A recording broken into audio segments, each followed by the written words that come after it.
चेतना का दीप है यह, ज्ञान का हिमालय, हिंदी विश्वविद्यालय, हिंदी विश्वविद्यालय।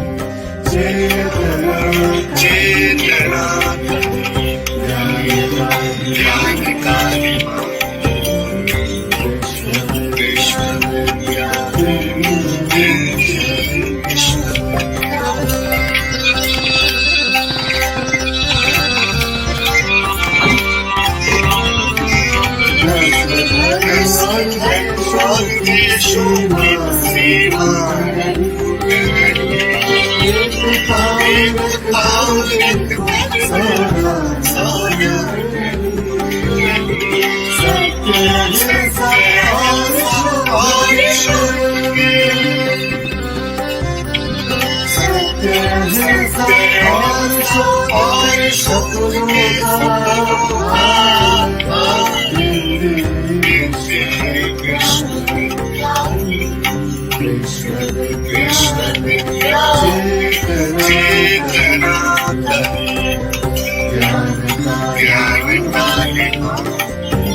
नमस्कार।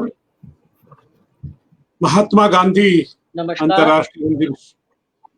गांधी अंतर्राष्ट्रीय हिंदी विश्वविद्यालय के आमुख पटल से जुड़े सभी सुधी विद्वज्जनों को गांधी और विनोबा की कर्मभूमि वर्धा से सादर प्रणाम, स्वागत, सुस्वागत। बोधिसत्व बाबा साहेब ई ज्ञान श्रृंखला महात्मा गांधी अंतर्राष्ट्रीय हिंदी विश्वविद्यालय द्वारा परिकल्पित एक नवाचारी उपक्रम है, सारस्वत अनुष्ठान है, जिसका 20वां ज्ञान पुष्प आज आप सबके समक्ष प्रस्तुत है। मित्रों, बोधिसत्व बाबा साहेब ई ज्ञान श्रृंखला की शुरुआत पिछले दिनों भारतीय ज्ञान परंपरा से हुई, जो ज्ञान अनुशासन के विभिन्न धरातलों का सिंचन करते हुए लगातार, निरंतर, अविरल प्रवाहमान है, जिसका पिछला यानी 19वां ज्ञान पुष्प राष्ट्रवादी पत्रकारिता की भारतीय परंपरा विषय पर केंद्रित रहा। इससे पूर्व अकादमिक और राष्ट्रीय महत्व के विषयों पर ख्यातिलब्ध विद्वज्जनों के उद्बोधन से हम सभी लाभान्वित हो चुके। इस साप्ताहिक संवाद श्रृंखला का उद्देश्य वर्तमान समय के अपने अपने क्षेत्र के श्रेष्ठ ज्ञान संपन्न, संस्कृति व संस्कार से परिपूर्ण अग्रणी बुद्धिजीवियों के उद्बोधन से हमारे अनुभव व समझ को विस्तार देना है। ज्ञान सृजन का केंद्र और विश्वविद्यालय होने के नाते हमारा अकादमिक और सामाजिक उत्तरदायित्व है कि ऐसे सरोकारों को हम संबोधित करें जिससे राष्ट्र का उत्थान हो, समाज संस्कारवान हो और युवा मानस ज्ञान व गौरव बोध से समृद्ध हो। इन्हीं लक्ष्यों को केंद्र में रखकर बोधिसत्व बाबा साहेब ई ज्ञान श्रृंखला का निरंतर अविरल संचालन प्रसारण किया जा रहा है। इस श्रृंखला के आज के प्रबोधन का विषय है वर्तमान परिवेश में गांधी दर्शन की प्रासंगिकता। आभासी पटल पर श्रृंखला की अध्यक्षता कर रहे हैं महात्मा गांधी अंतर्राष्ट्रीय हिंदी विश्वविद्यालय के माननीय कुलपति, ज्ञान निष्ठा, भारत निष्ठा, शिक्षा व संस्कृति निष्ठा के अग्रदूत आचार्य रजनीश कुमार शुक्ल जी। आपकी दूरदर्शिता, भारतीयता के प्रति समर्पण, बिखरे को सहेजने का संकल्प तथा परंपरा को और प्रवाहमान करने की प्रतिबद्धता से प्रारंभ इस अकादमिक सांस्कृतिक ई ज्ञान श्रृंखला के आज के उद्बोधक हैं श्रद्धेय आचार्य योगेंद्र नाथ शर्मा अरुण जी। ज्ञान प्रबोधन के इस पवित्र अनुष्ठान में आप दोनों महानुभावों का हार्दिक स्वागत। राष्ट्रपिता महात्मा गांधी की कर्मभूमि वर्धा से संयोजित श्रृंखला के आज के प्रबोधक आदरणीय श्रीयुत आचार्य योगेंद्र नाथ शर्मा अरुण जी राष्ट्र, समाज और भारत बोध से ओतप्रोत साहित्य और संस्कृति के उन्नयन में समर्पित एक कर्म योद्धा है। राष्ट्रीय पुस्तक न्यास एनबीटी भारत सरकार के आप माननीय न्यासी तथा केंद्रीय हिंदी संस्थान आगरा के गवर्निंग बोर्ड के सदस्य के रूप में वर्तमान में आपका महती योगदान दोनों संस्थाओं को प्राप्त हो रहा है। साहित्य रत्न, पीएचडी, डीलिट उपाधि अर्जित करने वाले साहित्य सृजन धर्मी श्रीयुत अरुण जी विभिन्न विश्वविद्यालयों संस्थानों में अध्यापन एवं प्राचार्य के रूप में प्रशासनिक दायित्वों का निर्वहन कर चुके हैं। रुहेलखंड विश्वविद्यालय बरेली के कार्य परिषद में माननीय सदस्य के रूप में, विद्या परिषद के सदस्य के रूप में तथा विभिन्न विश्वविद्यालयों के school board, board of studies, research degree committee के संयोजक एवं सदस्य के अकादमिक दायित्वों का निर्वहन करना आपकी अकादमिक सक्रियता के द्योतक है। आपको एक श्रेष्ठ अनुसंधानकर्ता के रूप में भी ख्याति प्राप्त है। राम कथा परंपरा और स्वयंभू देव की जैन रामायण, पौम चरियु, स्वयंभू और तुलसी के नारी पात्र, स्वयंभू प्रणीत पौम चरियु में समाज, संस्कृति एवं दर्शन की अभिव्यंजना जैसे शोध कार्यों के लिए आपको प्रतिष्ठा प्राप्त है। श्रद्धेय आचार्य योगेंद्र नाथ शर्मा अरुण जी को उनके उत्कृष्ट योगदान के लिए साहित्य अकादमी नई दिल्ली के प्रतिष्ठित भाषा सम्मान और केंद्रीय हिंदी संस्थान के में विवेकानंद सम्मान से अलंकृत किया गया है। साहित्य, समाज व राष्ट्र के धरोहर, भारतीय ज्ञान परंपरा के अग्रणी सुचिंतक, विचारक मान्यवर आचार्य योगेंद्र नाथ शर्मा अरुण जी का मैं महात्मा गांधी अंतर्राष्ट्रीय हिंदी विश्वविद्यालय परिवार की ओर से इस आभासी पटल पर हार्दिक स्वागत, अभिनंदन कर रहा हूं और पूरे आदर व सम्मान के साथ आपसे अनुरोध कर रहा हूं कि आप अपना प्रबोधन प्रस्तुत करने की कृपा करें। आदरणीय श्रीयुत योगेंद्र नाथ शर्मा अरुण जी। बोधिसत्व बाबा साहेब की स्मृति में प्रति सप्ताह जो ये संवाद आयोजित किया जाता है, इसकी एक कड़ी में आज मैं आप सबके सामने अपनी कुछ बात कहने के लिए आया हूँ। मेरे लिए महात्मा गांधी अंतर्राष्ट्रीय हिंदी विश्वविद्यालय वर्धा इसलिए अधिक महत्वपूर्ण है कि मैंने विश्वविद्यालय परिसर में आकर इस विश्वविद्यालय के माननीय कुलपति प्रोफेसर रजनीश कुमार शुक्ल जी के दर्शन किए और उनकी विद्वत्ता से, उनकी क्षमताओं से मैं प्रभावित हुआ हूं। यही कारण है कि मैं मनसा वाचा कर्मणा इस विश्वविद्यालय से जुड़ गया हूं। प्रोफेसर अनिल कुमार रॉय ने जब ये निवेदन किया कि बाबा साहेब, बोधिसत्व बाबा साहेब की इस स्मृति संवाद योजना में मैं कुछ कहूं, तो मुझे लगा कि मैं इस विश्वविद्यालय के नाम के साथ राष्ट्रपिता महात्मा गांधी का जो नाम जुड़ा है, क्यों ना उसी को अपने संवाद का, अपनी बात का विषय बनाऊं। मित्रों, मैंने ये अनुभव किया है कि आज राष्ट्रपिता महात्मा गांधी के चिंतन को, दर्शन को जानना, पहचानना और उस पर चलना हमारे लिए अत्यावश्यक हो गया है। यूं तो दर्शन शब्द अपने आप में बहुत गहरा है और हमारे माननीय कुलपति महोदय दर्शन शास्त्र के निष्णात विद्वान हैं, लेकिन मैं यहाँ दर्शन शब्द का जो तात्पर्य ले रहा हूँ वो चिंतन से ले रहा हूँ। महात्मा गांधी का चिंतन क्या था, क्या रहा है और आज प्रासंगिक है तो कितना है, किस रूप में है, आज इसी पर मैं आपसे कुछ बात करूंगा। मित्रों, मानव व्यक्तित्व दो रूपों में देखा जाता है। एक हम कहते हैं अंतः व्यक्तित्व, एक हम कहते हैं बाह्य व्यक्तित्व।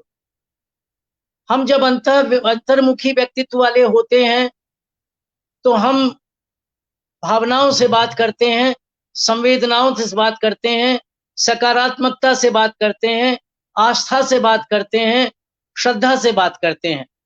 और जब बहिर्मुखी हो जाते हैं तो हम भौतिकता के जाल में फंस जाते हैं, तब हम बाहरी परिवेश को ही देखते हैं, तब हम अनास्थावादी होने की तरफ बढ़ चलते हैं, तब हम सत्य को उस रूप में नहीं पहचानना चाहते जो मूल रूप में होता है।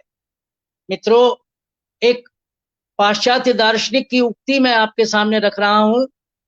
उन्होंने कहा है, as science advances poetry declines. यहाँ दो शब्द लिए गए हैं, साइंस और पोएट्री।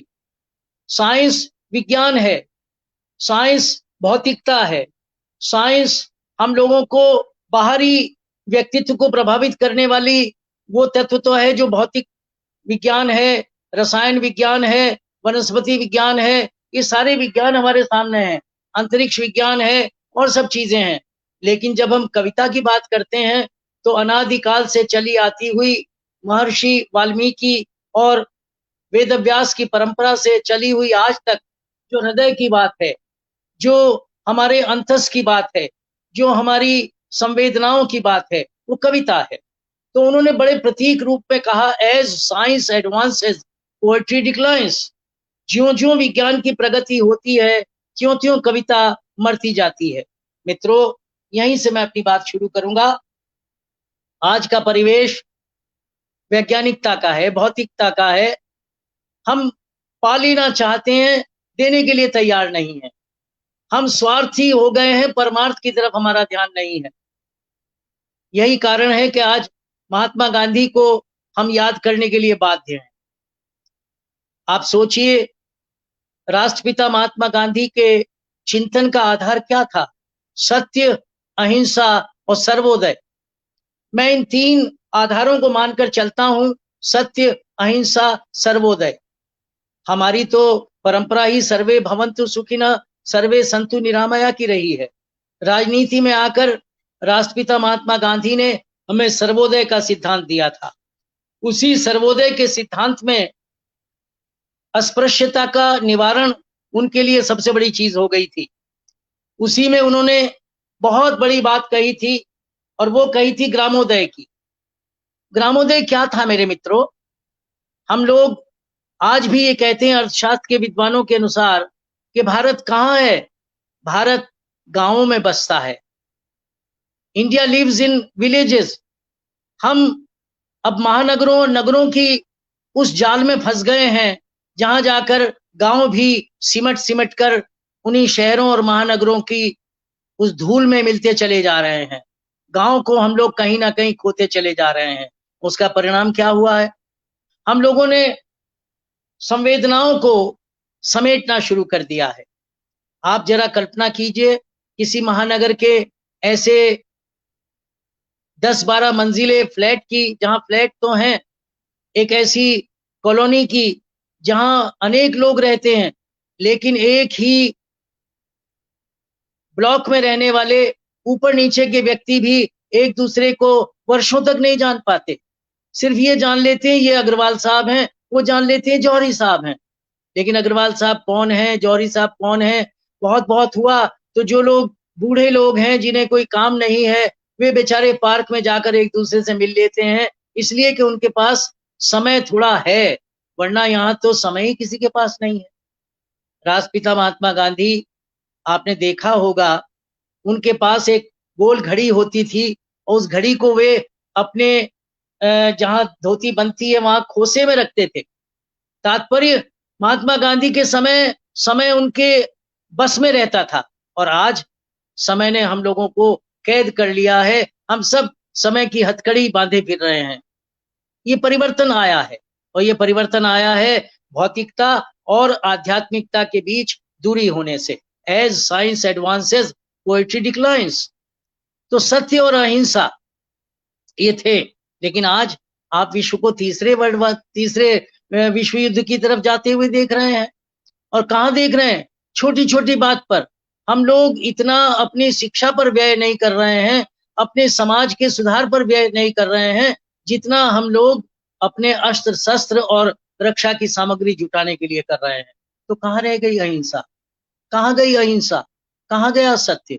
मित्रों, महात्मा गांधी को गए बहुत समय तो नहीं हुआ, अभी 70-72 वर्ष हुए हैं, और 70-72 वर्ष में हमने महात्मा गांधी को भुलाना शुरू कर दिया, केवल राष्ट्रपिता कहकर समाधि में रख दिया। लेकिन जो उनकी आस्था थी, जो उनका विश्वास था, और सबसे बढ़कर अगर मैं आज महात्मा गांधी के चिंतन को आपके सामने रखना चाहूं, तो मैं कहूंगा महात्मा गांधी के चिंतन का अगर त्रिभुज हम बनाना चाहें तो आधार है चरखा।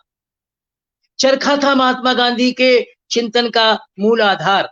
क्या था चरखा? चरखा समय की वो गति है जिसको महात्मा गांधी नियंत्रण में रखना चाहते थे, जिसको कहते थे कि समय अगर आपके हाथ में है तो आप प्रगति कर सकते हैं, और समय ने अगर आपको जकड़ लिया तो फिर आपकी प्रगति नहीं हो पाएगी। तो चरखा था। मित्रों, दर्शन के विद्वान मेरे माननीय कुलपति जानते हैं कि हम काल का विभाजन नहीं कर सकते। काल तो अखंड है, लेकिन हमने अपनी सुविधा के लिए उसे अतीत, वर्तमान और भविष्य के रूप में रख लिया है। चरखा भी जब चलता था तो अगर एक विशेष गति से चलता था, धीमी गति से चलता था, तो सूत बड़ा महीन निकलता था, लेकिन अगर उसको एकदम करें तो सूत टूट जाता था। बिल्कुल यही स्थिति आज हो गई। आज हम लोग समय के गुलाम हो गए हैं, और मैं एक छोटी सी बोध कथा आपके सामने रखना चाहूंगा जो आज के आपके परिवेश को आपके सामने ला देगी। एक वैज्ञानिक ने अपने मन में सोचा, क्यों ना एक ऐसा मशीन मानव बना लूं, एक यंत्र मानव बना लूं जो मेरी आज्ञा माने और जो भी मेरा काम हो वो करने लगे।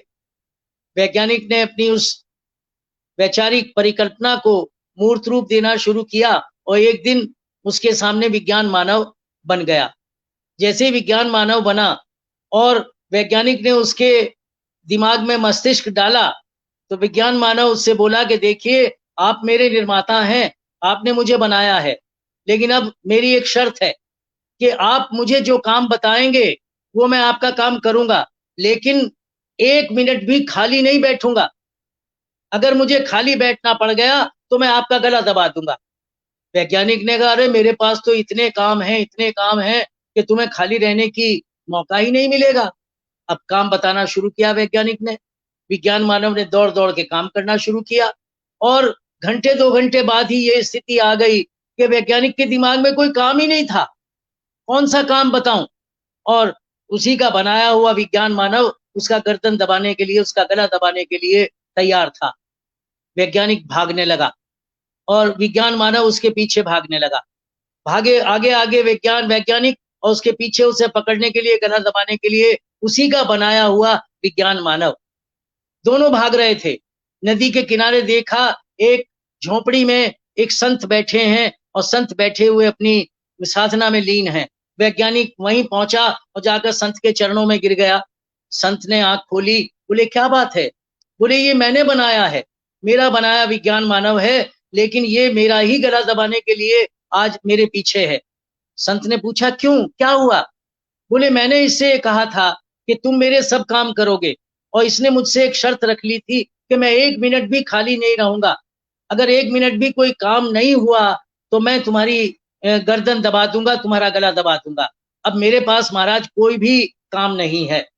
संत ने कहा ठीक है, तुम इस अपने बनाए हुए विज्ञान मानव से कहो कि इसको काम मैं बताऊंगा, ये मेरी बात माने, मेरा हुक्म माने, तुम मुक्त हो जाओ। उसे क्या चाहिए था? वैज्ञानिक ने विज्ञान मानव से कहा ए भाई मुझे छोड़, अब तेरे मालिक ये हैं संत जी, ये तुझे काम बताएंगे। उसने कहा मुझे तो काम चाहिए, कोई भी बताए। संत ने कहा ठीक है, काम बताना है ना, सामने देख रहे हो वो वृक्ष देख रहे हो? बोले हाँ देख रहा हूँ।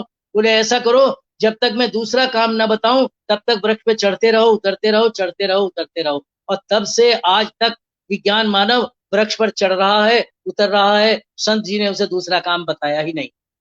तात्पर्य क्या है कि जो हम मस्तिष्क से कोई काम करते हैं, जब हम केवल अपने मस्तिष्क को ही प्रधान मान लेते हैं, उस समय हम अपने हृदय से कट जाते हैं। मित्रों, प्रकृति ने, ईश्वर ने दो ही तो चीज दी हैं, एक ये 2.5 इंच की थैली दी है और एक बहुत बड़ा हमारे सर पर रख दिया है दिमाग, मस्तिष्क। इस मस्तिष्क ने हम लोगों को इस तरह से जकड़ रखा है कि 2.5 इंच की थैली को हम भूल जाते हैं। ये 2.5 इंच की थैली जिसे हम प्रेम का घर कहा करते थे, जिसे कबीर ने 2.5 आखर प्रेम का पढ़े सो पंडित होए कहा था, इसको तो हम भूल गए। लेकिन हम ये बात याद नहीं रखते कि जिस दिन ये 2.5 इंच की थैली धड़कना बंद कर देती है, उस दिन ये कितना भी बड़ा क्यों ना हो, अपने आप फेल हो जाता है, अपने आप असफल हो जाता है। लेकिन अगर ये असफल हो भी गया हो, लेकिन ये 2.5 इंच की थैली अगर धड़क रही हो तो भूख भी लगती है, प्यास भी लगती है।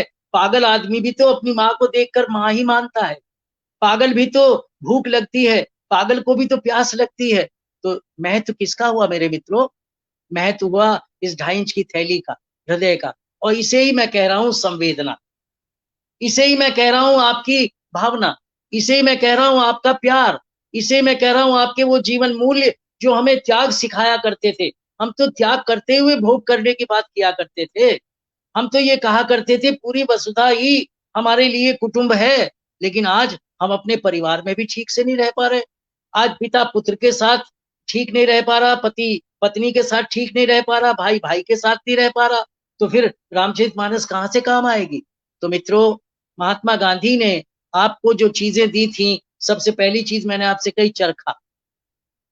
चरखा आपको याद रखना पड़ेगा। चरखा कुछ नहीं है, समय को अपने नियंत्रण में रखने का एक प्रतीक है। और चरखा आपके स्वावलंबन का प्रतीक था। आखिर क्या था कि महात्मा गांधी खादी को ही प्रमुखता देते थे।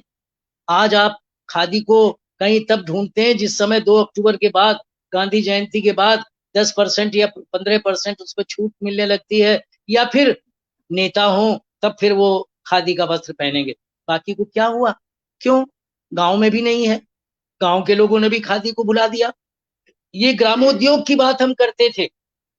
जब तक गांव के उद्योग थे, कहीं मारा मारी नहीं थी, ये मॉल्स नहीं बने थे। आज बड़े बड़े मॉल्स बन गए हैं। मैं अमेरिका गया, अमेरिका जाकर मेरा बेटा है और मैं उसके साथ एक मॉल में गया, देखते देखते परेशान हो गया कि कहाँ से क्या देखूं। मैंने कहा बेटा ये इतने इतने बड़े हैं, इनकी कुछ बिक्री? बोले पापा कुछ नहीं, ये दिखाने की चीजें हैं, लेते उतना ही है जितनी किसी को आवश्यकता है, और उसका परिणाम ये होता है कि वहां वस्तुएं अधिक हैं, खरीदने वाले कम हैं। मेरे देश में वस्तुएं कम हैं, खरीदने वाले ज्यादा हैं, लेकिन क्या करूं, हमने अपने आप को भौतिकता की अंधी दौड़ में दौड़ा दिया है। महात्मा गांधी का चिंतन ये कहा करता था कि अपनत्व की बात करो, सर्वोदय की बात करो। हम केवल अपने उदय की बात करने लगे हैं आज। मुझे कुछ मिल जाए, उसके बाद मुझे नहीं पता दूसरे को मिला कि नहीं मिला। मित्रों, आप तो लगभग रोज ही देखते हैं कि अगर कहीं कोई दुर्घटना हो जाए और कोई लहूलुहान सड़क पर पड़ा हो, लोग अपने अपने मोबाइल से उसकी फोटो तो खींच रहे होंगे, वीडियो तो बना रहा होगा। कोई बिरला ही बीच में आएगा जो ये कहेगा इसको अस्पताल तो ले चलें। और अगर किसी से कह भी दिया अस्पताल ले लें, यार दफ्तर जा रहा हूँ, कपड़े खराब हो जाएंगे, मुझे कहाँ इतनी फुर्सत है कि मैं इसे अस्पताल ले जाऊं। तो हमारी संवेदनाएं मर रही हैं।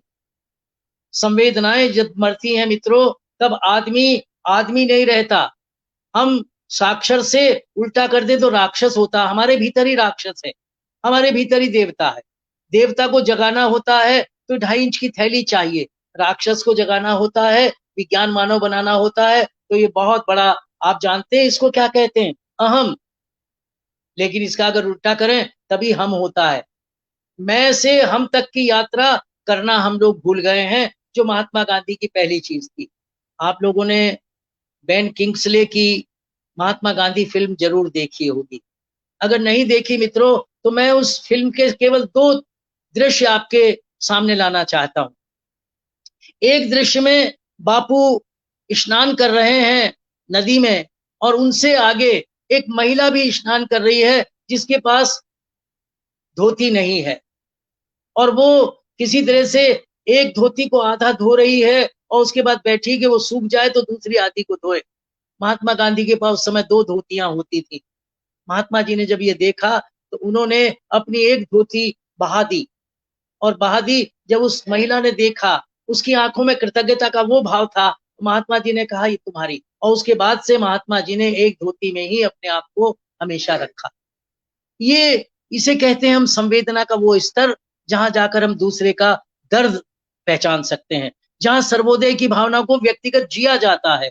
लेकिन हम व्यक्तिगत तो जी नहीं रहे, हम कहाँ जी पा रहे हैं इस सर्वोदय की भावना को।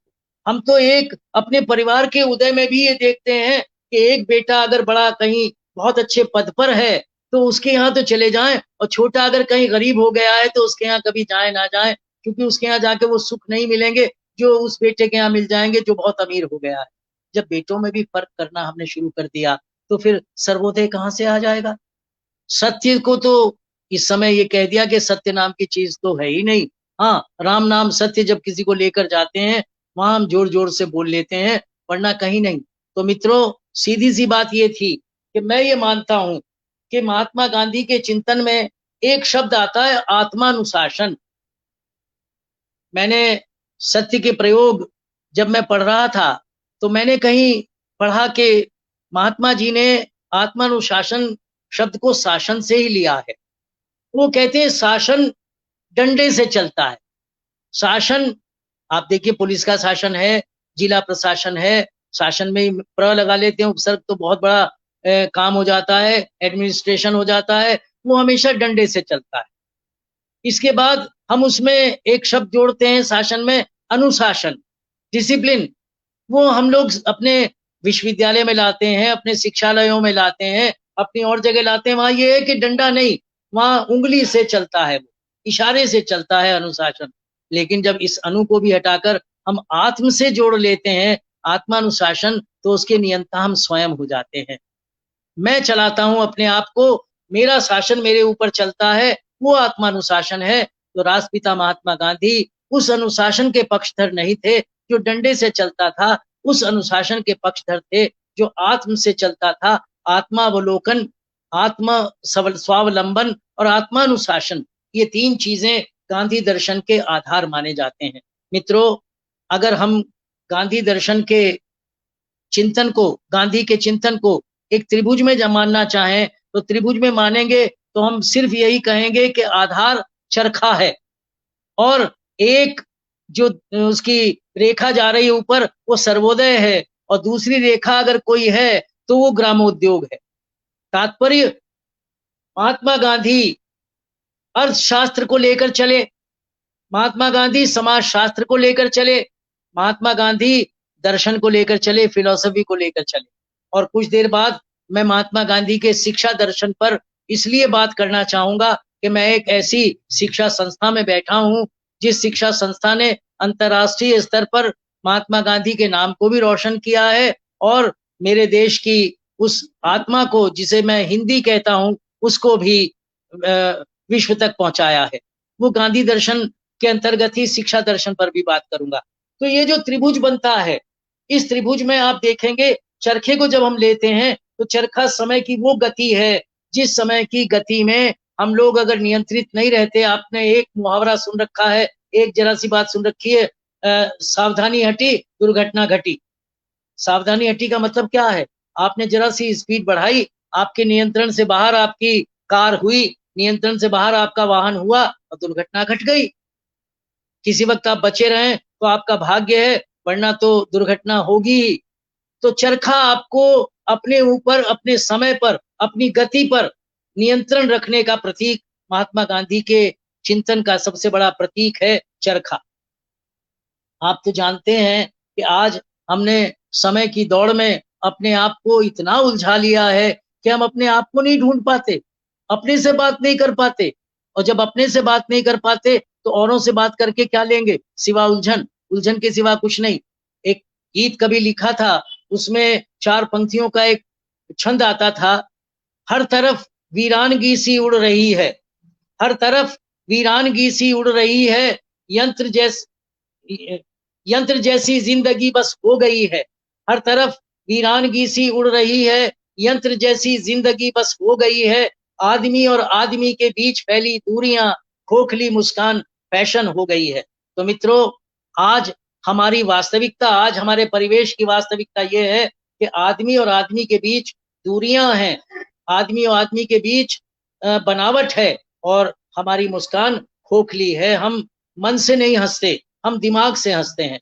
किसी से कुछ लेना होता है तो हम ज्यादा हंसी हंसकर दिखाते हैं, कुछ नहीं लेना होता है तो नजरें फेर लेते हैं। ये हमारे आज के परिवेश की वास्तविकता है और ये वास्तविकता आई है केवल इसलिए कि हम भौतिक हो गए हैं, हम विज्ञान के गुलाम हो गए हैं। 10वीं में एक निबंध पढ़ाया था कभी गुरुजी ने, और उसमें एक बात कही थी, science is a good servant but a bad master. विज्ञान बहुत अच्छा सेवक है लेकिन स्वामी बहुत कठोर है, बैड मास्टर है। और आज हम उस साइंस के, उस मास्टर के बैड चंगुल में हम आ गए हैं। एक छोटा सा उदाहरण दे रहा हूं। आपकी जेब में पड़ा हुआ मोबाइल क्या कहता है आपसे? इसने आपकी याददाश्त खा ली, इसने आपको झूठ बोलना सिखा दिया, इसने आपको अकर्मण्य बना दिया। आप समय से अपने काम, आप अलार्म भी इसमें लगाते हैं। कभी अलार्म की महात्मा गांधी को तो आवश्यकता नहीं पड़ी। उन्हीं की मैंने जीवनी में पढ़ा है कि महात्मा गांधी को अगर 15 मिनट बाद भी कहीं जाना था तो उतने भी आराम कर लेते थे और 14 मिनट में उठ जाते थे। वो कहीं समय से वे नहीं बंधे, समय को उन्होंने बांध रखा था। और मित्रों, एक बड़ी छोटी सी बोध कथा है कि किसी ने कहा समय कैसा है, समय का रूप कैसा है? तो उन्होंने कहा कि समय एक ऐसा जंतु है जिसके आगे तो बाल हैं, पीछे से वो गंजा है। अगर वो दौड़ के आ रहा हो और आपने सामने से पकड़ लिया तो आप समय को पकड़ पाएंगे, लेकिन अगर आपने सोचा बाद में पकड़ लेंगे तो बाद में वो गंजा है, गंजे को आप पकड़ नहीं पाएंगे। बिल्कुल वही है महात्मा गांधी का चरखा। ये कहता था गति को नियंत्रण में रखो, समय को अपने नियंत्रण में रखो। और उतने 24 घंटे ही होते थे तब भी, आज भी 24 घंटे होते हैं। और आज आपको घड़ी देख के कहता है मरने की भी फुर्सत नहीं है, यानी मरने की फुर्सत नहीं है। तो जब कहें मरना चाहते हो कि नहीं, तो मरने की फुर्सत अगर हमें नहीं है तो जीने का फुर्सत कहाँ से आ जाएगी? जीने की फुर्सत का तो प्रश्न ही नहीं उठता। हम लोग तो मरने की फुर्सत ढूंढते फिर रहे हैं आज। तो वही बात मैं आपसे कह रहा था कि जब हम महात्मा गांधी के इस दर्शन की बात करते हैं तो मुझे उसके बाद महात्मा गांधी के शिक्षा दर्शन की बात इसलिए याद आ जाती है कि अभी 34 वर्षों के बाद मेरे देश को एक राष्ट्रीय शिक्षा नीति मिली है। मेरे प्रधानमंत्री और मेरे शिक्षा मंत्री दोनों ने कितने परिश्रम के बाद ये शिक्षा नीति दी है। लेकिन आप आश्चर्य करेंगे कि आज की जो शिक्षा नीति हमें मिली है उसमें अधिकतम दर्शन राष्ट्रपिता महात्मा गांधी का है। महात्मा गांधी जब शिक्षा की बात करते थे तो वो 3H कहा करते थे। शिक्षा का आधार 3H होते हैं। पहले H को वो हेड कहते थे, दूसरे H को वो हैंड कहते थे और तीसरे H को हार्ट कहते थे। तात्पर्य, जब तक आप अपने मस्तिष्क, अपने पौरुष और अपने हृदय तीनों को नहीं मिलाएंगे तब तक आपकी शिक्षा सार्थक नहीं होगी। हम शिक्षा को केवल एजुकेशन मानते हैं, लेकिन मेरे मित्रों, मेरे यहाँ शिक्षा को विद्या कहा जाता था।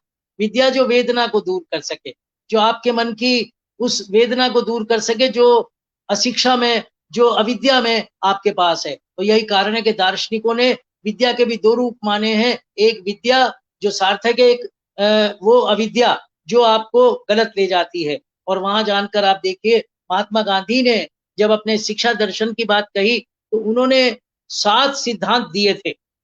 पहला था 7 से 14 वर्ष की आयु के बालकों को अनिवार्य और निःशुल्क शिक्षा दी जाए। चलिए साहब, हम निःशुल्क ना भी दे सकें, लेकिन अनिवार्य शिक्षा तो आवश्यक थी, क्योंकि हमें शिक्षा देनी है। शिक्षा देकर ही तो आप किसी ना किसी को वहां तक पहुंचा सकते हैं जहां तक वो अपने को जान सके, अपने आसपास को जान सके। दूसरा तत्व दिया था, शिक्षा का माध्यम मातृभाषा हो। यही देखिए, 34 वर्ष बाद मेरे प्रधानमंत्री के नेतृत्व में जो राष्ट्रीय शिक्षा नीति बनी, उसमें सबसे बड़ी बात कही गई है कि हम 3 वर्ष से लेकर 6 वर्ष तक के बच्चे को मातृभाषा और क्षेत्रीय भाषा में पढ़ाएंगे।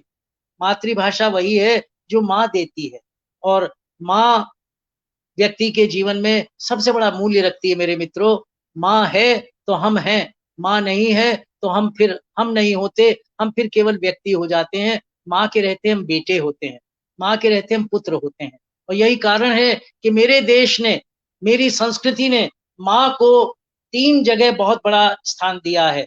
जहाँ जन्म लेते हैं उसे मातृभूमि कहते हैं, जो भाषा माँ सिखाती है उसे मातृभाषा कहते हैं, और जिस संस्था में पहली बार पढ़ते हैं उसे भी अल्मा मेटर कहते हैं, मातृ संस्था कहते हैं। तो माँ के साथ हमने मूलभूत जो जोड़ा है, शिक्षा को भी जोड़ा है, शिक्षा को जोड़ा है, भाषा को जोड़ा है। और तब महात्मा गांधी का तीसरा था कि साक्षरता को केवल शिक्षा नहीं कहा जा सकता।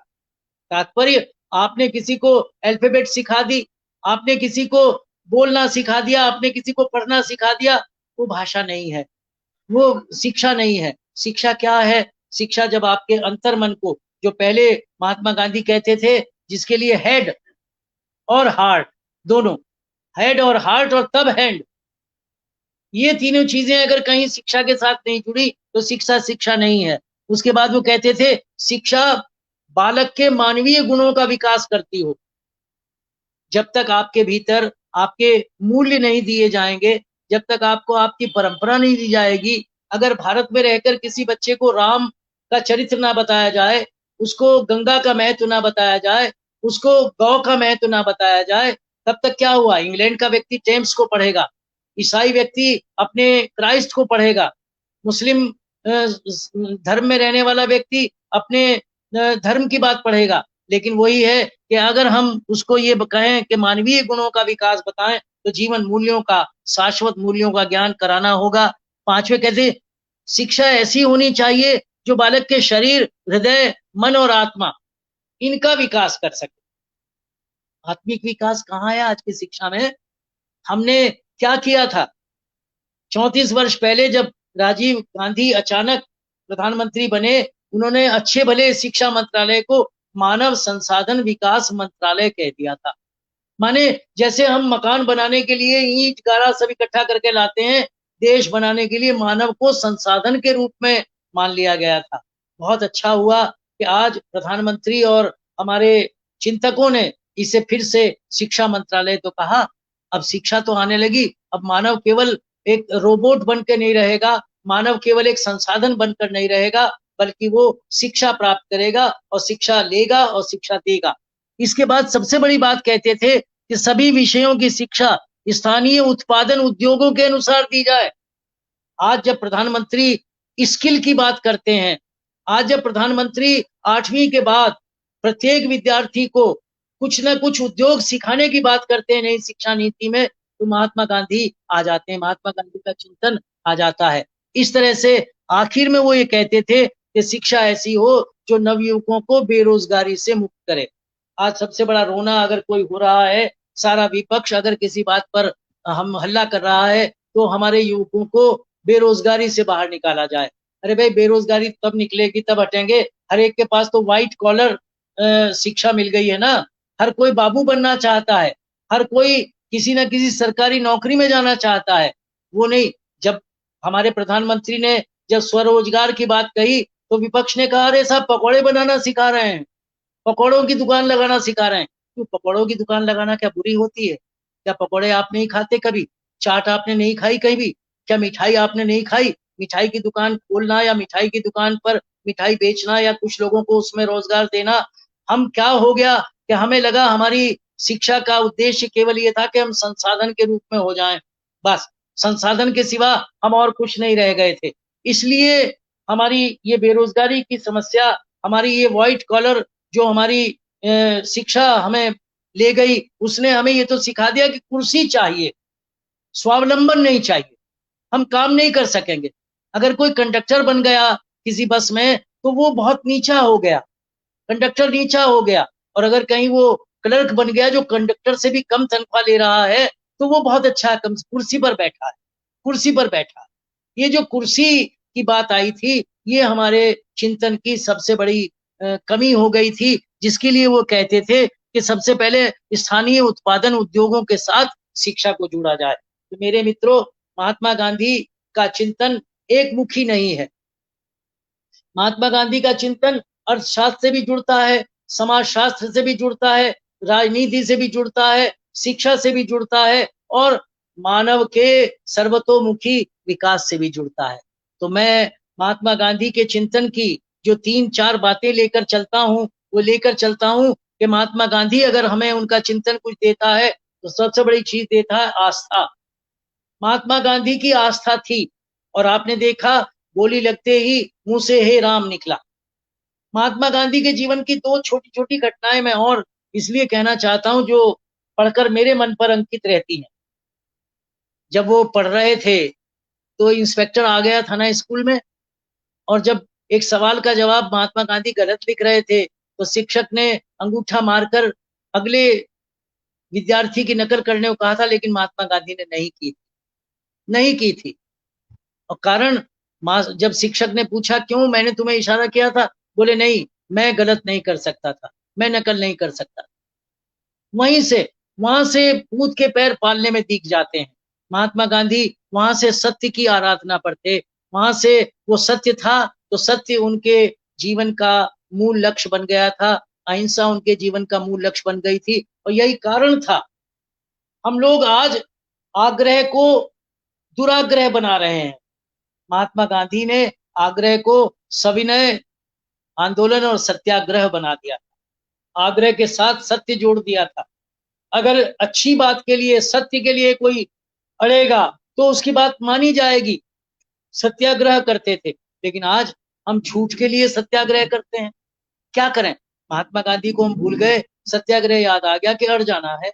सविनय अवज्ञा आंदोलन, किसी की बात मुझे नहीं माननी, लेकिन डंडा लेकर नहीं कहूंगा, हाथ जोड़कर कहूंगा आपकी बात गलत है, मैं आपकी बात नहीं मान सकता। आस्था के ये 2 जो चरण आप देख रहे हैं, एक सत्याग्रह, एक सविनय अवज्ञा आंदोलन, इन दोनों चरणों ने ही महात्मा गांधी को वो राष्ट्र पुरुष बनाया जो आज हमारे राष्ट्रपिता के रूप में हैं। दूसरी जो उनके चिंतन की सबसे बड़ी विशेषता मैं मानता हूं, सकारात्मकता। गांधी ने चाहे दक्षिण अफ्रीका में रहे हों, कहीं रहे हों, कभी नकारात्मक नहीं सोचा। सकारात्मकता का परिणाम था कि गांधी जो कहते थे उसका असर दूसरों के ऊपर जाकर सकारात्मक होता था। जब मैं स्वयं में विश्वास नहीं रख रहा हूं, मुझे अपनी बात पर विश्वास नहीं, तो मैं वो बात कहकर दूसरे को कैसे उसका विश्वास दिला सकता हूं। तो पहली चीज थी आस्था, दूसरी सकारात्मकता और तीसरा समय को मुट्ठी में रखना, जिसे मैं चरखे के प्रतीक से कहता हूं। ये 3 चीजें आज हमारे लिए अपरिहार्य हो गई हैं, हमें इनको लेकर चलना पड़ेगा। समय तो उतना ही है मेरे मित्रों जितना आज से 100 साल पहले के व्यक्ति के पास था। 24 घंटे से हमें ऐसा नहीं हो कि आज हमें 28 मिलने लगे हों, हमें भी 24 ही घंटे मिलते हैं। उन 24 घंटों में एक ने सकारात्मक काम किया, एक राष्ट्रपिता बन गया, और एक ऐसा भी है जो कुछ भी नहीं करता और उसके बाद भी वो अपने आप को इंसान कहना चाहता है। तो मेरे मित्रों, महात्मा गांधी हमारे लिए एक दिन का नहीं है। महात्मा गांधी हमारे लिए वो नहीं है जो राजघाट की समाधि में सोया हुआ है। महात्मा गांधी हमारे लिए एक जीवंत विचार है। महात्मा गांधी हमारे लिए एक जीवन दर्शन है। महात्मा गांधी हमारे लिए एक चिंतन है, और उस चिंतन को आधार बनाकर जब मेरे माननीय कुलपति प्रोफेसर रजनीश शुक्ल जी बात करते हैं, तो मैं रजनीश जी को सचमुच कहूं तो विद्वत्ता, विनयशीलता और सबसे बड़े जिजीविषा का एक ऐसा संगम मानता हूं कि मैं उसमें अपने आप को तीर्थराज मानकर जब भी मैं उनसे मिला हूं, जब भी मेरी कभी उनसे बात होती है, तो मैं उनके प्रति, मेरी आयु कुछ ज्यादा है इसलिए वो मुझे बड़ा मान लेते हैं, लेकिन विद्वत्ता के रूप में मैं उन्हें हमेशा प्रणाम करता हूं, प्रणाम करना चाहता हूं। कारण यही है, अगर आप में विनयशीलता है, जो महात्मा गांधी का पहला गुण था, झुककर चलना, सविनय, यानी अवज्ञा आंदोलन भी चलाया तो सविनय चलाया। ये विनम्रता बहुत बड़ा गुण है मेरे मित्रों। जो डाली झुक जाती है फल के बोझ से, फल तो उसी पे होते हैं ना, फल नहीं होते तो ऊपर को आसमान की तरफ जाती है, और आसमान कुछ नहीं देता। अंत में आप सबको केवल 4 पंक्तियों में अपना जीवन देना चाहता हूं। मेरा अपना कुछ जो मैंने सोचा, कुछ देकर ही कुछ मिलता है, कुछ देकर ही कुछ मिलता है, दुख सहकर ही सुख मिलता है। फिर कह रहा हूं, कुछ देकर ही कुछ मिलता है, दुख सहकर ही सुख मिलता है अटल नियम इस सृष्टि का, बीज गलकर ही पुष्प खिलता है, बीज गलकर ही पुष्प खिलता है। मेरे मित्रों, गलना सीखें हम अगर गलना सीख लेंगे, अगर हम दूसरों के लिए अपने आप को कहीं संवेदनाओं में लपेट कर अपने आप को भूलना सीख लेंगे, दूसरे के लिए जीना सीख लेंगे, तो निश्चित रूप से महात्मा गांधी के इस चिंतन को हम कहीं ना कहीं आत्मसात करेंगे। तो अपने आप को हम आत्मानुशासन की तरफ ले चलें, हम अपने आप को संवेदनाओं की तरफ ले चलें, हम अपने आप को उस 2.5 इंच की थैली की तरफ ले चलें जो हमें इंसान बनाती है, केवल उस अहम की तरफ ना ले जाएं जो हमें दूसरों से विमुख कर देती है। इन्हीं शब्दों के साथ मैं आप सबको इसलिए आभार व्यक्त करना चाहूंगा कि आपने मुझे बड़ी शांतिपूर्वक सुना है, और वो भी बोधिसत्व बाबा साहब की इस संवाद श्रृंखला में मुझे सम्मिलित होने का अवसर प्रदान किया है। इसके लिए मैं अपने माननीय कुलपति महोदय का हृदय से आभार व्यक्त करता हूं, और आज उनका अभिनंदन कर रहा हूं कि दिल्ली में रहकर भी उन्होंने मेरे इस व्याख्यान को सुनने का कष्ट किया है। मैं फिर से आप सबको धन्यवाद दे रहा हूं, आप सबका आभार व्यक्त कर रहा हूं। धन्यवाद।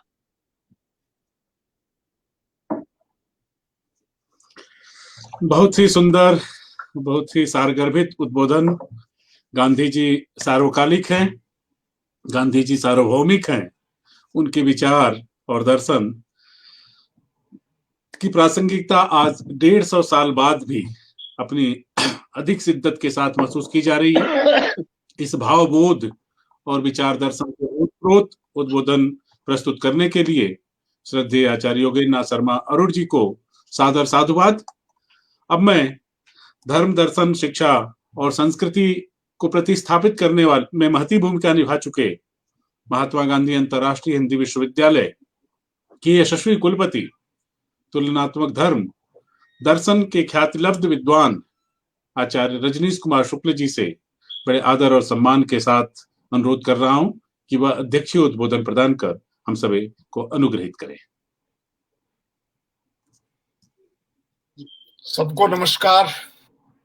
अनिल जी, एक बार आवाज आ रही है? आ रही आवाज।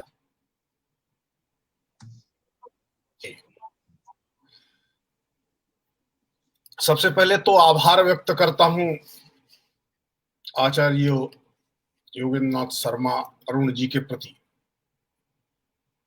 उन्होंने हम लोगों के अनुग्रह को स्वीकार किया, हमारे अनुनय को स्वीकार किया और अनुग्रह किया यह व्याख्यान देने का। गांधी जयंती बीती है, 150वें वर्ष का बड़े भावपूर्ण ढंग से देश भर में समापन हुआ है गांधी के। तो स्वाभाविक है कि अब उसके बाद तुरंत गांधी की समकालीन प्रासंगिकता पर चर्चा होनी ही चाहिए। क्या 150 वर्ष पुराना हो गए गांधी इस रूप में उनका 150वां वर्ष मना रहे थे, या 150 वर्ष बाद भी हमारे आज के काल के, हमारे समकाल के प्रश्नों के उत्तर गांधी के विचार में, गांधी की क्रियाओं में, गांधी की इच्छाओं में है, इस पर विचार करें। गांधी क्यों प्रासंगिक है, इसके लिए आज मैं एक बड़ी ऐतिहासिक साक्षात्कार से अपनी बात को प्रारंभ करना चाहूंगा। गांधी का अंतिम साक्षात्कार 30 जनवरी 1948 को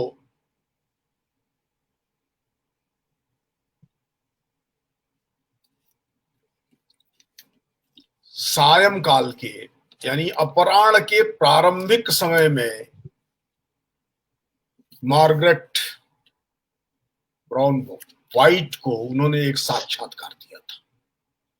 उस साक्षात्कार में उन्होंने एक बात कही थी, मात्र उतना ध्यान में आ जाए तो गांधी प्रासंगिक हो जाते हैं। जापान ध्वस्त किया जा चुका था, जापान के नाश के साथ द्वितीय विश्व युद्ध का समापन हो गया था, ऐसा मान लिया गया। एटम बम एक्सप्लोजन को पूरी दुनिया ने राजनय में इस ढंग से परिभाषित किया था कि यह युद्ध समाप्त करने की कार्यवाही है और ताकत के बल पर युद्ध समाप्त किए जा सकते हैं। भय के द्वारा युद्ध की संभावनाएं समाप्त की जा सकती है। गांधी उस कालखंड में भी कहते हैं, जापान के निर्दोष नागरिकों का बलिदान व्यर्थ नहीं जाएगा। दुनिया में अहिंसा एक बड़ी ताकत बनकर के उभरेगी। अहिंसा से बलवान मनुष्य के द्वारा खोजा गया कोई भी उपकरण नहीं हो सकता है। ये गांधी के अंतिम दिन के वचन है। आज जब हम कोरोना के कठिन कालखंड में हैं,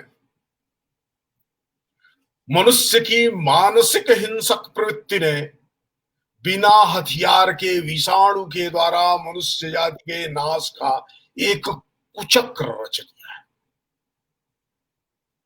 वृत्ति वही हिंसा की ही है। जिस हिंसक वृत्ति पर विजय की बात करुणा के द्वारा, कंपैशन के द्वारा, अहिंसा के द्वारा मानव को करना चाहिए, इसकी बात गांधी कर रहे हैं। गांधी इसलिए भी प्रासंगिक है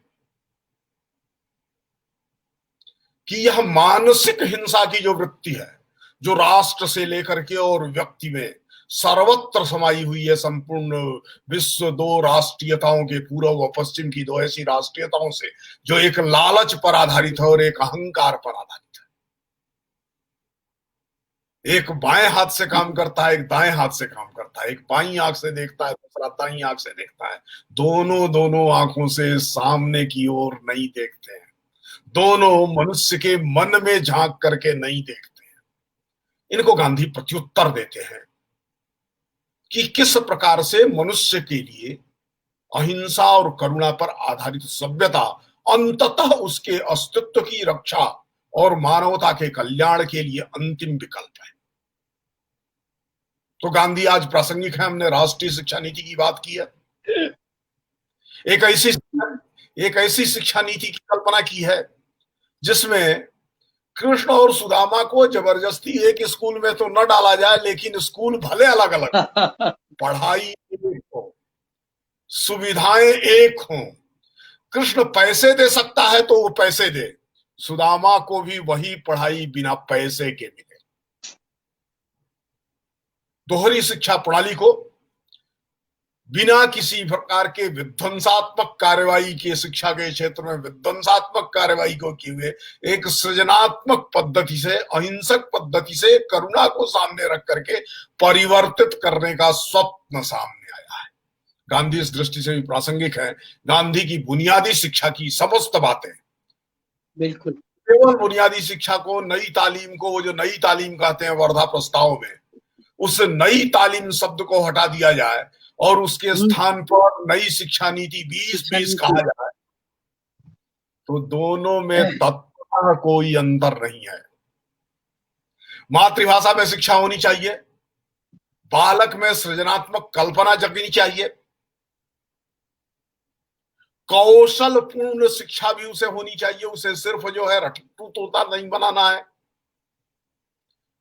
185 वर्षों से इस देश में चल रही शिक्षा प्रणाली, जिसको गांधी 1937 में ही खारिज करने का प्रस्ताव प्रस्तुत करते हैं, जिसको 1904 में मालवीय जी ने खारिज करने का प्रस्ताव प्रस्तुत किया था, और जिस विचार को लेकर के 1916 से काशी हिंदू विश्वविद्यालय की स्थापना के दिन से गांधी जी अनवरत प्रयत्नशील रहे, और उसको काका कालेलकर की शिक्षा समिति के प्रस्ताव के माध्यम से उन्होंने जातीय शिक्षा के रूप में, राष्ट्रीय शिक्षा के रूप में प्रस्तुत करने का यत्न किया था।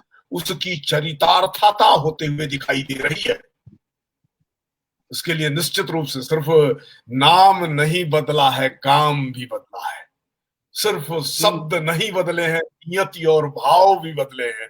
इसलिए गांधी प्रासंगिक दिखते हैं।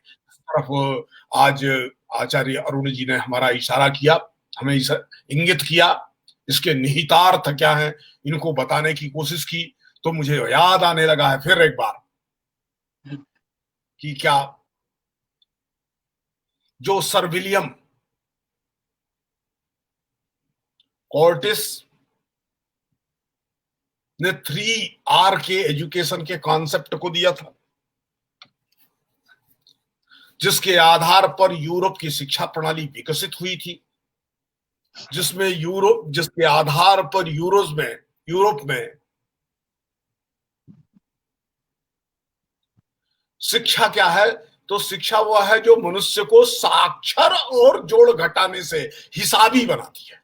वह बहुत साफ है। 3R थ्योरी मनुष्य को साक्षर बनाना और उसको हिसाबी बनाना है। रीडिंग शिक्षित कौन है? वह जो रीडिंग, राइटिंग और रोहेट्रिक्स जानता है। रोहेट्रिक्स कौन? यानी अर्थमेटिक जानता है, जोड़ घटाना, हिसाब करना जानता है। तो क्या शिक्षा हिसाबी बनाना है? 185 वर्षों से हमने हिसाबी होने की जो शिक्षा प्राप्त की, उसका परिणाम हुआ कि यह समाज स्वार्थियों की जमघट हो गया। गांधी जी सत्याग्रह वृत्ति की बात करते हैं।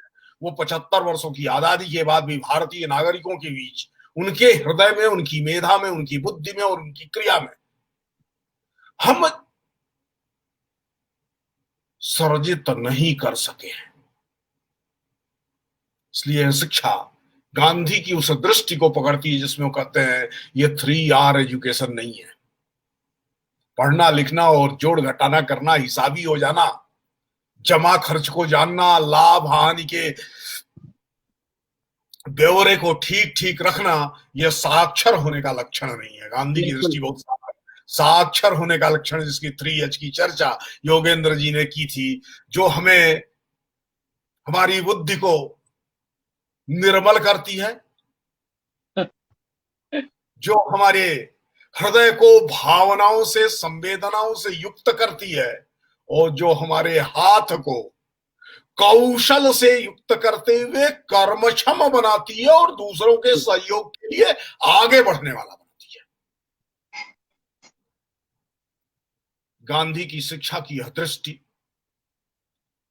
आज भी प्रासंगिक है, गांधी के काल में भी प्रासंगिक थी, और आने वाले हजारों हजार वर्षों तक, जब तक मनुष्य को मनुष्य के रूप में और मनुष्यों के योग को यंत्र मनुष्यों के, रोबोट के द्वारा बने हुए कॉग्निटिव ह्यूमन बीइंग की अपेक्षा एक मानव जो जानता है, जो अनुभव करता है, और जो जानते और हुए अनुभव करते हुए अपने अनुभव के अनुरूप दूसरों के साथ, अपनी इच्छा और अपेक्षा के अनुसार दूसरों के साथ व्यवहार करता है, ऐसा वैष्णव मनुष्य बनाना है जो पीर पराई जाने। यह गांधी की दृष्टि है। ये जो राष्ट्रीय शिक्षा नीति आई है, भारत के लोगों के दर्द को, दुख को, भारत के हर युवा में, किशोर में, बालक में किस प्रकार से संप्रेषित किया जा सके और अपने लोगों के कल्याण के लिए मनुष्य जीवन व्रत स्वीकार कर सके, ऐसी एक दृष्टि निर्मित करने का आह्वान जो आया है, ऐसे में गांधी प्रासंगिक है। गांधी का 150वां वर्ष इस दृष्टि से प्रासंगिक है कि आज की भाषा में गांधी की नई तालीम को प्रस्तुत किया गया है। भाषा तो बदलती है। गांधी जिसको ब्यूटीफुल ट्री कह रहे हैं, उसी को 1937 में वो ब्यूटीफुल ट्री नहीं कह रहे हैं, उसे नई तालीम कह रहे हैं। तालीम तो वो पुरानी है, शिक्षा तो वो पुरानी है। वही तालीम है जिसको गांधी कह रहे हैं कि जिस रमणीय वृक्ष को अंग्रेजों ने योजना के अंतर्गत नष्ट कर डाला, वही रमणीय वृक्ष है। लेकिन उसे 1937 में उस रमणीय वृक्ष की नई सर्जना जब करते हैं, नया रोपण वो करते हैं, तो उस बिरवे को नई तालीम कहते हैं। और वही बिरवा फिर जब रोपा गया है पूरी योजना के साथ, शिद्दत के साथ, देश में 2 लाख से अधिक लोगों के सुझावों को लेकर के, 2.25 लाख लोगों के सुझावों को लेकर के, और जब से आया है तब से लेकर के लाखों लाख लोगों के बीच के द्वारा लाखों लाख लोगों के द्वारा चर्चा, जिसमें करोड़ों लोगों तक बात पहुंची है। सब समझे, सब जाने, सब पढ़ने और बढ़ने का अवसर किस प्रकार से भारत के अंदर सबको प्राप्त हो, इसको सुनिश्चित करें। ये एक शिक्षा नीति आई है। शिक्षा मंत्रालय नाम बदलना इसका संकेत। बिल्कुल। हम मनुष्य को संसाधन और यंत्र नहीं रहने देंगे। शिक्षा उत्पादक प्रक्रिया नहीं है, शिक्षा मनुष्य निर्माण की सृजनात्मक प्रक्रिया है। मनुष्य को सृजन धर्मी होना चाहिए, सृजनात्मक कल्पना से युक्त होना चाहिए। गांधी की शिक्षा ऐसे ही सृजनात्मक कल्पना और संवेदनशील करुणा से संपन्न मनुष्य के निर्माण का यत्न है। यही भारत की औपनिषदिक परंपरा भी है। तेन त्यक्तेन वंजिता मा गृधकस्य स्वेदनम्। आज जब लालच का विस्तार हो रहा है, मनुष्य षड रूपों का शिकार हो रहा है, तो उसमें सर्वाधिक योगदान शिक्षा का है। और इस अवसर पर योगेंद्र जी का हम लोगों को उद्बोधित करना, रास्ता दिखाना निश्चित रूप से पुण्योदय सा है। इस पुण्योदय के अवसर पर मैं विश्वास कर रहा हूं कि मातृभाषा के माध्यम से शिक्षा तभी होगी जब सभी भारतीय भाषाओं को लेकर के हिंदी आगे बढ़ेगी। जब हिंदी आगे बढ़ती है तो दुनिया में सर्वाधिक लोगों के द्वारा बोली जाने वाली भाषा आगे बढ़ती है, भारत की जबान आगे बढ़ती है। और आचार्य योगेंद्र जी हिंदी के झंडा बरदार हैं। हिंदी के लिए यत्न करने वाले लोगों में से श्रेष्ठतम है। तो उनके द्वारा जो आज प्रबोधन हुआ है वह फलदायी होगा। उनके प्रबोधन को वर्तमान के साथ जोड़ना है तो गांधी के आत्मनिर्भरता की दृष्टि को देखेंगे और आज भारत के अंदर आत्मनिर्भर समाज की आवश्यकता को देखेंगे। शिक्षा में जरूरी चीजों के सन्निवेश और मनुष्य निर्माण की प्रक्रिया की निर्मिति को देखेंगे।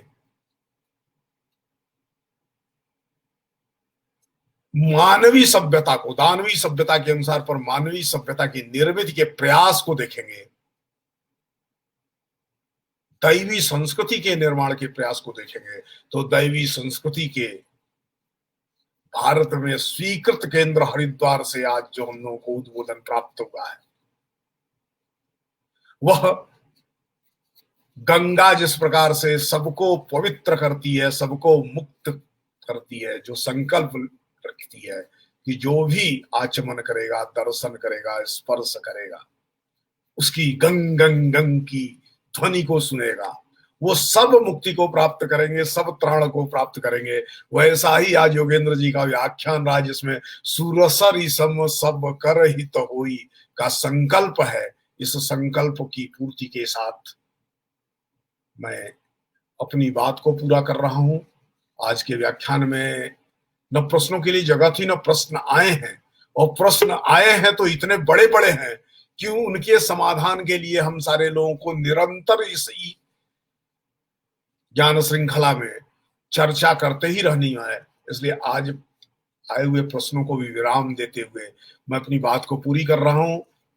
अनिल जी से अनुरोध करता हूं, आचार्य अनिल जी से अनुरोध करता हूं कि शर्मा जी को औपचारिक रूप से धन्यवाद ज्ञापित करें और व्यक्तिगत रूप से मैं उनके प्रति अपनी कृतज्ञता ज्ञापित करता हूं।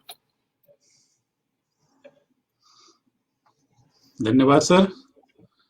आचार्य द्वय के अद्भुत उद्बोधन, और इस उद्बोधन से पूरा राष्ट्र इस समय गांधीमय है। गांधी की 150वीं हम लोग एक तरह से आयोजन कर रहे थे, अभी उसकी संपूर्ति हुई है। चाहे 1920 रहा हो या 2020, चाहे 2 अक्टूबर रहा हो या आज 10 अक्टूबर, लगातार हम अपने आप को गांधीमय महसूस करते हैं। इसीलिए और इस महसूस में ही गांधी की प्रासंगिकता भी छिपी हुई है।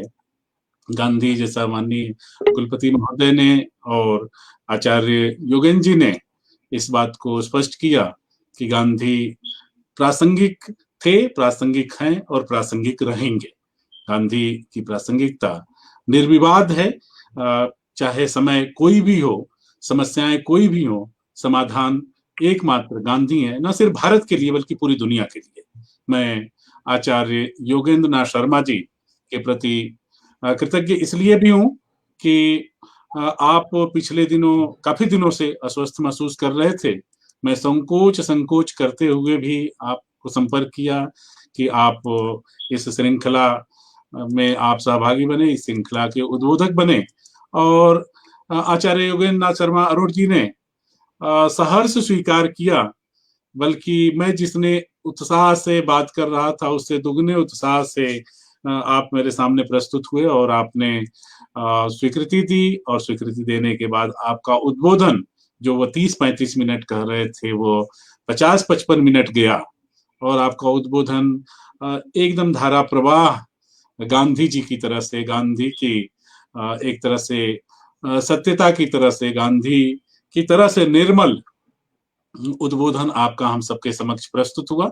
मैं महात्मा गांधी अंतर्राष्ट्रीय हिंदी विश्वविद्यालय परिवार की तरफ से आचार्य योगेंद्र नाथ शर्मा अरोड़ जी के प्रति अपनी कृतज्ञता ज्ञापित करता हूं और उम्मीद करता हूं कि आपका स्नेह इस विश्वविद्यालय के साथ हमारे साथ लगातार बना रहेगा।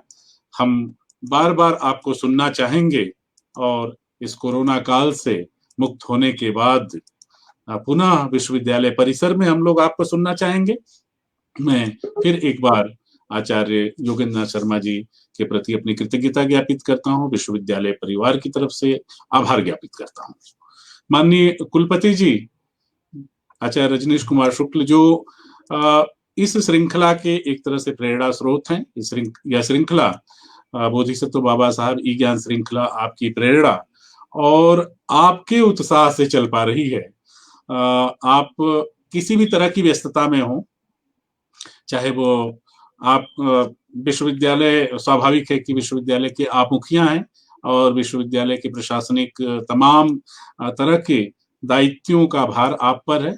चाहे आप वर्धा में रहते हैं या वर्धा से बाहर रहते हैं, जैसा कि आप आज भी बाहर हैं। और मैं सोच रहा था कि अगर संयोग बस कुलपति जी यात्रा में होते तो भी जुड़ने का यत्न करते, और जुड़ते हुए यत्न करके तो मैं माननीय कुलपति जी के प्रति भी हृदय से आभार ज्ञापित करता हूं कि आप इस समय एक तरह से यात्रा में ही हैं। दिल्ली छोटा पड़ाव है और उस पड़ाव का फायदा हमें मिला कि आप जुड़ पाए, और मुझे लगता है कि आप यात्रा में रहे होते तो भी जुड़ जाते अगर नेटवर्क साथ देता तो इसलिए मैं माननीय कुलपति जी के प्रति भी आभारी हूं कि आप इस श्रृंखला के प्रति लगातार स्नेह बनाए हुए हैं। जो ज्ञान का संचरण हो रहा है इस बोधिसत्व बाबा साहब ई ज्ञान श्रृंखला से, उसके एक तरह से आप प्रेरणा स्रोत हैं। आपके प्रेरणा से, आपकी प्रयास से ये ज्ञान का संचरण लगातार इस ई आभासी माध्यम से हो रहा है। मैं विश्वविद्यालय के माननीय कुलपति आचार्य रजनीश कुमार शुक्ल जी के प्रति अपनी टीम की तरफ से आभार ज्ञापित करता हूं।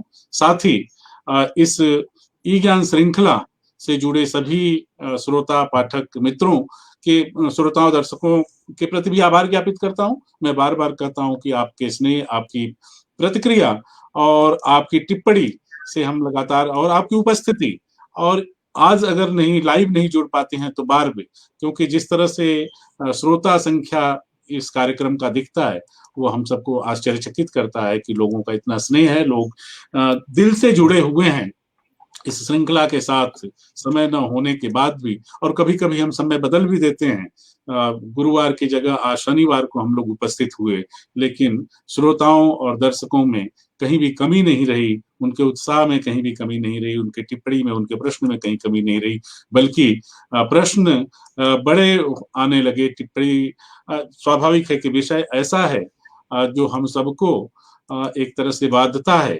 गांधी जी हम सबको बांधते हैं, गांधी हम सबको मार्ग दिखाते हैं, तो स्वाभाविक है कि हमारे दर्शक श्रोता इस कार्यक्रम से लाभान्वित होते रहते हैं और उनके प्रयास से, उनके एक तरह से उत्साह से हम भी उत्साहित होते हैं और लगातार इस कार्यक्रम को संचालित करते हैं, संयोजित करते हैं। मैं अपने दर्शकों और श्रोताओं के प्रति भी आभार ज्ञापित करता हूं। साथ ही इस श्रृंखला के संयोजन में हमारे मित्र जो विश्वविद्यालय परिवार के जुड़े हुए हैं, विभाग के अध्यक्ष प्रोफेसर कृपाशंकर चौबे जी, इस श्रृंखला के सह संयोजक श्री संदीप कुमार वर्मा जी, और इस ज्ञान को तकनीक के माध्यम से, क्योंकि तकनीक पर सवार होकर के लोगों तक ज्ञान पहुंच रहा है इस कोरोना काल में, के माध्यम से, आभासी पटल के माध्यम से, तो इसके सहायक श्री अरविंद कुमार जी, हेमंत दुबे जी, मिथिलेश राय, राजदीप राठा और अनिल ढोरे जैसे तमाम मित्र जिनके सहयोग से यह कार्यक्रम लोगों तक पहुंच पा रहा है, मैं सबके प्रति हृदय से आभार ज्ञापित करता हूं। आप सभी का दिन फलदायी हो, मंगलमय हो, इस कामना के साथ हम फिर मिलेंगे। नमस्कार।